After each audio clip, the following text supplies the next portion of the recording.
Finally Superman படம் release ஆகிடுச்சு. நேரத்துக்கு எல்லாருமே இந்த படத்தை பார்த்துருப்பீங்கன்னு நினைக்கிறேன். இந்த படத்தோட ஃபுல் ரிவ்யூ நம்ம சேனலில் ஆல்ரெடி அப்லோட் பண்ணிட்டோம். பார்க்காதவங்க மறக்காம செக் பண்ணி பாருங்க. அதை தொடர்ந்து இந்த படத்தோட முடிவில் காட்டப்பட்ட 2 போஸ்ட் கிரெடிட் சீனை பற்றியும் படத்தோட எண்டிங் எக்ஸ்பிளனேஷனையும் தான் இன்னைக்கு நம்ம மொத்தமாக டிஸ்கஸ் பண்ண போகிறோம். அப்படி நம்ம சேனலுக்கு சப்ஸ்கிரைபை தட்டி விட்டுருங்க. வீடியோவை கிக் ஆஃப் பண்ணி லாஸ்ட் ஆஃப் ஆல் இந்த படம் டிசியோட அடுத்து வர ப்ராஜெக்ட்டுக்கு இது ஒரு நல்ல பிகினிங் அமைஞ்சிடுச்சுன்னு தான் சொல்லி ஆகணும். பரவாயில்ல, நம்ம நினைச்சதை விட ஜேம்ஸ் கன் இந்த படத்தை செம சூப்பராகவே பிரசன்ட் பண்ணியிருக்காரு. எனக்கு இந்த படம் ரொம்ப ரொம்ப பிடிச்சிருந்துச்சு. உங்களுக்கு எப்படி? மேன் ஆஃப் ஸ்டீல் அளவுக்கு இந்த படம் வரலனாலும் மேன் ஆஃப் ஸ்டீலை விட ஒரு நல்ல ரேட்டிங் இந்த படத்துக்கு கிடைச்சிருக்கு. அதுக்கான காரணம் மேன் ஆஃப் ஸ்டீல் வந்து மெச்சூர் ஆடியன்ஸ்காண்டி எடுத்த படம். ஆனா ஜேம்ஸ் கன்னோட சூப்பர்மேன் படம் கலர்ஃபுல்லா ஓரளவுக்கு ஃபன்னா கொண்டு போனதுனாலேயே எல்லாராலையும் குட்டி பசங்கன்னு எல்லாருமே பார்த்து ரசிக்கும்படியா இந்த படம் இருந்துச்சு. இந்த படத்துல ஒரு டார்க் வைபை கொடுத்திருந்தாருன்னா அது நிச்சயமா மேன் ஆஃப் ஸ்டீல் வைபை ஏற்படுத்தியிருக்கும். பட் எனிவே சூப்பர்மேன் இந்த படத்துல மின்னல் வேகத்துல பறந்து ஆபத்துல இருக்க எல்லாருமே காப்பாத்திட்டு இருக்காரு. அந்த மிகப்பெரிய கைஜு கிட்டே இருந்து மெட்ரோபாலிஸ் சிட்டியை காப்பாத்துறதா இருக்கட்டும், பெரோவியாவை சேர்ந்து மெட்டா ஹியூமன் எதிர்த்து சண்டை போடுறதா இருக்கட்டும், எல்லாமே தாறுமாறா இருந்துச்சு. படம் முழுக்க லெக்ஸ் லூத்தர் பண்ற வேலைகள்னால சூப்பர்மேன் மன ரீதியாகவும் உடல் ரீதியாகவும் ஏகப்பட்ட சவால்களை எதிர்கொள்றாரு. லெக்ஸ் லூத்தர் சூப்பர்மேனை ஒரு வில்லனா எல்லார்கிட்டையும் காட்டி சூப்பர்மேன் ஆபத்தானவன், பூமியவே அழிக்கிறதுக்காக வந்தவன் அப்படின்னு எல்லாரையும் நம்ப வச்சு சூப்பர்மேனை யுஎஸ் கவர்மெண்ட் மூலமாவே கைது பண்ணி லெக்ஸ் லூத்தர் பாக்கெட் யூனிவர்ஸுக்குள்ள சூப்பர்மேனை அடைச்சு வைக்கிறான். அதுக்கப்புறம் சூப்பர்மேன் பாக்கெட் யூனிவர்ஸ்ல இருந்து தப்பிச்சிட்ட அப்புறம் இந்த விஷயம் லெக்ஸ் லூத்தருக்கு தெரிய வந்தது பயங்கரமா கோவப்பட்டு சூப்பர்மேனை மறுபடியும் மெட்ரோபாலிஸ்க்கு கொண்டு வரதுக்காக லெக்ஸ் லூத்தர் அவனோட டீமை வச்சு பாக்கெட் யூனிவர்ஸுக்கு போகக்கூடிய போர்ட்டல ஓவர்லோடு செஞ்சிடறாரு. இதனால பாக்கெட் யூனிவர்ஸுக்கும் பூமிக்கும் நடுவில் ஒரு மிகப்பெரிய பிளவு ஏற்படுது. அதே சமயத்துல இன்னொரு பக்கம் பொரோவியாவோட ஆர்மி ஜெர்கான்பூர் மேல போர் தொடுக்கிறதுக்காக தயாராகிட்டு இருக்காங்க. சூப்பர்மேனால ஒரே சமயத்துல 2 இடத்துல இருக்க முடியாது. அதனால முதல்ல மெட்ரோபாலிஸை காப்பாத்துறதுக்காக செயல்படுறாரு. அவர் கூட சேர்ந்து மிஸ்டர் டெரிஃபிக்கும் மெட்ரோபாலிஸ் சிட்டியை காப்பாத்துற வேலையில ஈடுபட்டு இருக்காங்க. இன்னொரு பக்கம் லூயிஸ் லேன் லெக்ஸ் லூத்தர் பண்ண குற்றங்கள் எல்லாத்தையுமே ஆதாரத்தோட டெய்லி பிளானட் நியூஸ் சேனல்ல வெளியிடுறா. அப்போ லெக்ஸ் லூத்தர் அவருக்கு கீழே இருந்து அவரோட சக்தி வாய்ந்த அடியாள்களான அல்ட்ராமேனையும் இன்ஜினியரையும் வச்சு சூப்பர்மேனை அட்டாக் பண்றாரு. பதிலுக்கு சூப்பர்மேன் எப்படியோ கஷ்டப்பட்டு இன்ஜினியரையும் அல்ட்ராமேனையும் டிஃபீட் பண்ணிடுறாரு. ஆனா இந்த சண்டையில இன்ஜினியர் மட்டும் முழுசா சாகல.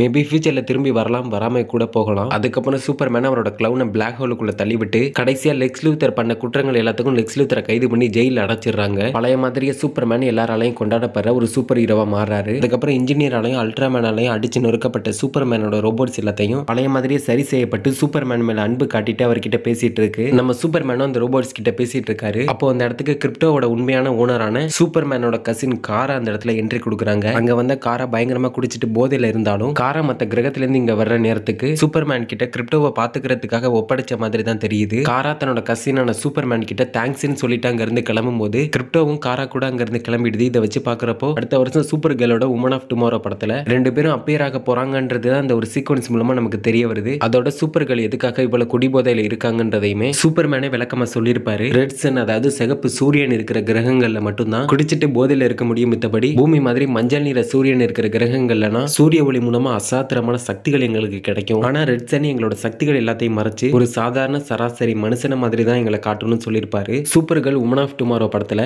சூப்பர்மேனை விட கண்டிப்பா வித்தியாசமா தான் இருக்க போறாங்க. சூப்பர் கேர்ளோட கடந்த காலம் துக்கத்தோடவும் ஏகப்பட்ட அதிர்ச்சியான சம்பவங்களோடையும் சேர்ந்ததா இருக்கும். டிசியூலையும் சூப்பர் கேர்ளை இதே மாதிரி நம்ம பார்க்கறதுக்கான அதிகப்படியான வாய்ப்புகளும் இருக்கு. சூப்பர் கேர்ளோட உமன் ஆஃப் டுமாரோ காமிக் புக்ல ஃபர்ஸ்ட் இஷ்யூல சூப்பர் கேர்ளோட அப்பியரன்ஸ் ஒரு பார்ல உட்கார்ந்து குடிச்சிட்டு இருக்க மாதிரி தான் சூப்பர் கேர்ள் அந்த காமிக்ல ஃபர்ஸ்ட் பேஜ்ல காட்டியிருப்பாங்க. ஜேம்ஸ் கன்னோட சூப்பர்மேன் படத்தோட முடிவுல வாட்டர்ஸ் ஆஃப் சாலிட்யூட்ல சூப்பர் கேர்ள் குடிபோதையில இந்த இடத்துல தோன்றுனது. அடுத்து வரப்போற படங்கள சூப்பர் கேர்ளோட கேரக்டர் டெவலப்மெண்ட்டுக்கு இது ஒரு நல்ல அடித்தளமா அமையும். சூப்பர் கேர்ள் குடிக்கிறது இல்லாம கேரக்டர் டெவலப்மெண்ட்ல அமையும் நீங்க கேட்டீங்கன்னா, நம்ம மாஸ்டர் படத்துல ஜேடியோட கேரக்டர் என்ன, அவர் வாழ்க்கையில் நடந்த ஏதோ ஒரு மோசமான நிகழ்வை நினைச்சு குடிச்சு கொஞ்சம் கொஞ்சமா அழிஞ்சிட்டு இருக்கும்போது எப்படி நல்லவர மாறுவாரோ இது மாதிரி சூப்பர் கேர்ளை போர்ட்ரேட் பண்ணுவாங்கன்னு நினைக்கிறேன். பொறுத்து வந்து பார்ப்போம். அதை தொடர்ந்து படத்தோட 2வது போஸ்ட் கிரெடிட் சீன்ல சூப்பர்மேனும் கிரிப்டோவும் மூன்ல உட்காந்துட்டு பூமியை பார்த்துட்டு இருக்க மாதிரி ஒரு சீக்வன்ஸை காட்டியிருப்பாங்க. இதை பார்க்கறப்பயே நிறைய பேருக்கு ஒரு டவுட் வந்திருக்கும். படத்தோட ஃபர்ஸ்ட் போஸ்ட் கிரெடிட் சீன்ல கிரிப்டோவோட ஓனரான சூப்பர் கேர்ள் கூட சூப்பர்மேனை பார்த்துட்டு சூப்பர் கேர்ளும் கிரிப்டோவும் அங்க இருந்து கிளம்பிடுவாங்க. ஃபர்ஸ்ட் போஸ்ட் கிரெடிட் சீன்ல சூப்பர் கேர்ளோட கிளம்பின கிரிப்டோ 2வது போஸ்ட் கிரெடிட் சீன்ல சூப்பர்மேன் கூட மூன்ல உட்காந்துட்டு பூமியை பார்த்துட்டு இருப்பாங்க. இது சூப்பர் கேர்ள் படத்துல உள்ள ஒரு சீக்வன்ஸா இருக்கிறதுக்கான வாய்ப்புகள் இருக்கு. மேபி சூப்பர் கேர்ள் கூட கிளம்பின கிரிப்டோ சூப்பர் கேர்ள் வாழ்ந்துட்டு இருக்க கிரகத்துல எதிர்த்து நிக்க முடியாத ஒரு மிகப்பெரிய பிரச்சனையை எதிர்த்து நிக்கிறதுக்காக உதவியா சூப்பர்மேன் அழைச்சிட்டு வரதுக்காக அனுப்பி வைக்கப்பட்டிருக்கலாம். அப்போ பூமியில இருந்து கிளம்பின சூப்பர்மேன் மூன்ல இருந்துட்டு கிரிப்டோவோட பூமியை பார்த்துட்டு இருக்க ஒரு சீக்வன்ஸா கூட இது இருக்கலாம். ஆனா அந்த மிகப்பெரிய பிரச்சனை என்னன்றது உமன் ஆஃப் டுமாரோல தான் தெரியும். அது யாரா வேணா இருக்கிறதுக்கான வாய்ப்புகள் இருக்கு. லோபோவா இருக்கலாம், டார்க் சைடா இருக்கலாம். யாருன்றதை நம்ம பொறுத்து தான் பார்க்கணும். பட் எனிவேஸ் இந்த 2 போஸ்ட் கிரெடிட் சீனை பத்தி நீங்க என்ன நினைக்கிறீங்க? இப்ப வரைக்குமே சூப்பர்மேனுக்கு ஒரு நல்ல வரவேற்பு தான் இருந்துட்டு இருக்கு. எல்லா சைட்ல இருந்து சூப்பர்மேன் படத்துக்கு நல்ல பாசிட்டிவ் ரிவ்யூஸ் வந்துட்டு இருக்கு. இனி வரக்கூடிய டிசி படங்கள்ல ஜேம்ஸ் கன் எப்படியாவது டிசியை மேல கொண்டு வந்துருவாருன்ற ஒரு நம்பிக்கை இந்த படம் மூலமா நமக்கு கொடுத்திருக்காரு. இதெல்லாம் ஒரு பக்கம் இருந்தாலும் சூப்பர்மேன் படத்தை பத்தி ஹானஸ்டா நீங்க என்ன நினைக்கிறீங்கன்றத கமெண்ட்ல சொல்லிட்டு அப்படியே நம்ம சேனலுக்கு சப்ஸ்கிரைபை தட்டி விட்டுருங்க. அடுத்த வீடியோல பார்க்கலாம்.